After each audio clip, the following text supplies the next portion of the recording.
Just wanted to put together a quick video about connecting the rotary switch to the engraver.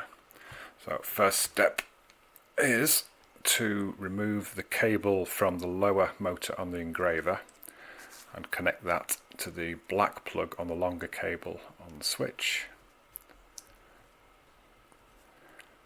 And then the longer cable with the white plug goes into the motor underneath the engraver.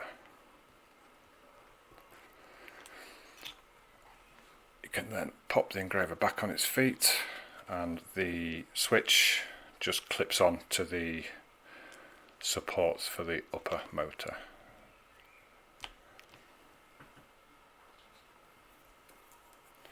You can then connect the cable for your rotary to the shorter cable with the white plug on.